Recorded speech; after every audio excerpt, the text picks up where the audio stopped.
Eureka Springs has drawn visitors seeking healing in its legendary waters for over a century. But in the 1930s, one man turned this Ozark haven into a town of terror. We visited Eureka Springs, Arkansas, and the Crescent Hotel to unwind the bizarre true story of the self-proclaimed cancer-curing king, Norman Baker. His twisted tale spans burlesque shows, fiery shock jock radio rants, and a doomed medical empire at the historic Crescent Hotel. We'll explore how Baker's undeniable smarts and showmanship cloaked a hunger for wealth and fame. We'll see how his populist rage exploited people's fears and how his cancer hospital inflicted immense suffering, still echoing through the Crescent's haunted halls today. We conducted research to unravel the secrets of Baker's rise and fall. His name still evokes anger and grief in Eureka Springs. Getting the full story meant digging through old records, poring over Baker's outlandish pamphlets, and tracking down relics of his macabre experiments. What we uncovered is a portrait of greed and deception hiding behind smooth-talking promises. Together, we'll confront the haunting history of Eureka Springs Crescent Hotel. Again, we are off the beaten path. Eureka Springs, Arkansas, just the name itself evokes images of mystical healing waters and time-worn legends. The ancient Greek translation for the word Eureka means, I found it. So it's no accident how Eureka Springs claimed its name after the miraculous discovery of its supposed healing waters. The story goes back centuries when the Osage tribe revered these springs as hallowed ground. Tribesmen spoke of healing spirits in the waters. Enemy warriors laid down their weapons at these pools to bathe and find peace. After the Osage were forced out, the springs laid hidden once more. Their secrets survived only in whispers until a frontiersman named Doc Jackson stumbled upon the pools in 1850. Just one dip in the springs cured his boy's, quote, bad eye. A bottling operation quickly set up to capitalize on this new cure and sold the water under the label Jackson's Eye Water. And the Ozark Water label, still in production, can trace its company history to the early Eureka Springs entrepreneurs. Eventually, Doc Jackson ran a spa catering to the wounded of the Civil War. The papers ran wild with stories of magical cures. All these years later, folks still come searching for answers in these waters. Are they quack cures, healing spirits, or just a tourist trap cashing in on legends? There's one thing for sure, the town's got history and character. This all leads us back to the man named Norman Baker. Norman's story is stranger than fiction. Born in Muscatine, Iowa in 1882, Baker was the youngest of 10 children and a bit of a black sheep. After dropping out of high school, he followed his old man into the machinist trade. But his chance encounter with a traveling hypnotist lit a fire in young Baker's imagination. He soon assembled his own troupe of performers, illusionists, and mentalists that starred the mind reader called Madame Pearl Tongle.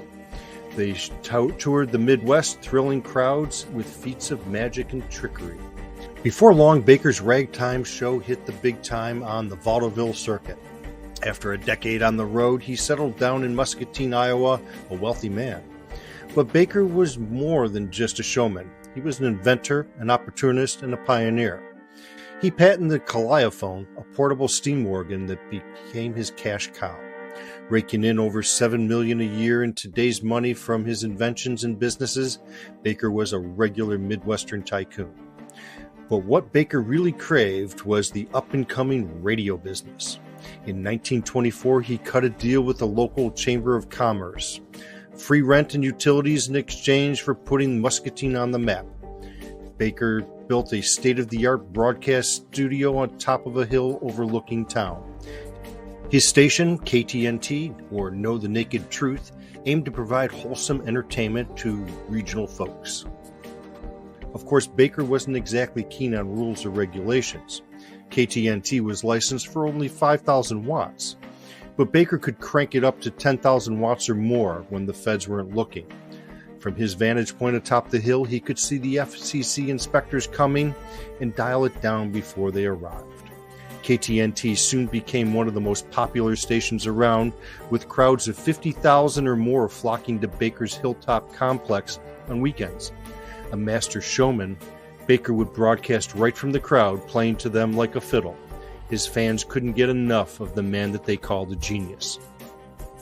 He even won over President Hoover. After Hoover's victory, Baker was invited to a private meeting with the president, and Hoover endorsed the launching of Baker's tabloid, the Midwest Free Press, in 1930.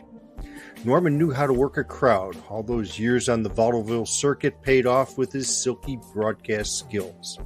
His secret weapon was the fiery populism, railing against the conspiracies and so-called experts. He claimed aluminum cookware was toxic, vaccines were useless quackery. He even accused the PTA of being commies. Baker whipped up anti-authority frenzies like the Iowa Cow War.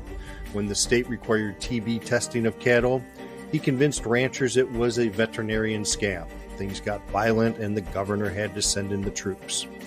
But Baker reserved a special vitriol for the American Medical Association. He said they secretly had a cure for cancer but hid it to extort patients. Never mind Baker's own fancy lavender-colored suits and diamond pins. To his fans, he was their crusader against greedy so-called experts. It turned out Baker had grander ambitions than just radio. They called him a healer, a miracle worker, the man who could cure cancer. Quack or savior, however you judge him, Baker was about to shake things up in a big way. The naked truth was coming, whether you're ready or not. Before we continue, please do us a favor and give us a like and subscribe on this video. It sure would help us out. By 1929, Baker was ready to kick the quackery up a notch. He hooked up with John Brinkley, a Kansas City doc peddling clover and watermelon seeds as a cure for cancer. They treated some patients who eventually died, but Baker claimed a miracle recovery. Now Norman Baker opens the Baker Institute, staffed with his hand-picked hacks. The 100-bed hospital was staffed largely by chiropractors, osteopaths, and physicians from diploma mills. He's peddling alcohol injections with a proprietary blend of corn silk, watermelon seeds, clover, water, carbolic acid, and advertised on his radio station. Carbolic acid is poisonous if someone touches it or swallows it. Slick setup. Complaints are piling up, but Baker dismisses it all as a conspiracy by the American Medical Association to suppress his truths. He sues them for libel after they publish an expose and asks for a cool $500,000 as payment for his suffering. The AMA pressures the Federal Radio Commission, FRC, to shut down Baker, and he lost his license in 1931 as the station closed. Without radio advertising, the hospital's business declined, and Baker responded to AMA criticism by attacking and suing the AMA for calling him a quack, fakester, and charlatan. At the trial, all his supposed cured patients were either worse or dead. His grandstanding falls flat when faced with actual facts, and he loses.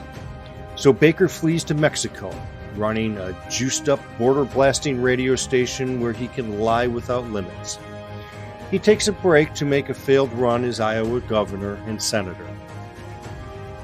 After doing some time for practicing medicine without a license, Baker knows the jig is up in Iowa. He sets his sights on a more hospitable environment, a health resort town where he can peddle his particular brand of truth. Eureka Springs must have seemed ripe for the picking. Fresh mountain air and bubbling springs, a town founded on promises of healing. Baker rolled in ready to resurrect his empire of deception, but was Eureka Springs ready to be his latest victim? On the surface, Eureka Springs Crescent Hotel looks like your classic Gilded Age resort, but this old dame has a dark side. A tragic origin shrouded in legend, with suicides, hauntings, abandoned decay.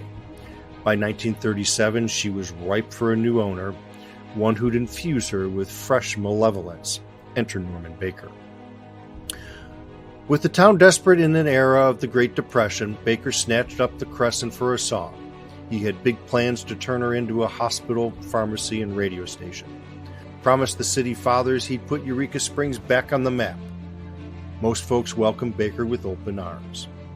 He dolled up the Crescent in gaudy colors and moved his staff in.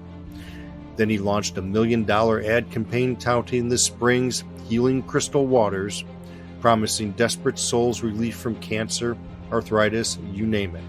Folks flocked in, signing away their life savings for Baker's injections. Patients who came to Baker's hospital were promised that if their cancer wasn't cured in 3 to 6 weeks, they could return for more treatment, free of charge, except for room, board, and transportation. Little did they know Baker's cures were bogus. Meanwhile, the grand old lady became a house of horrors, filled with immense suffering conjured up by Baker's boundless greed and cynicism.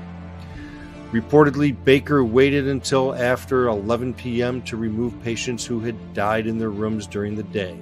No one would see them being removed. Some say that cruelty left a stain, imprinting itself on the Crescent forever. That the ghosts of Baker's victims still roam her haunted halls. Locals working at Baker's hospital notice strange goings-on.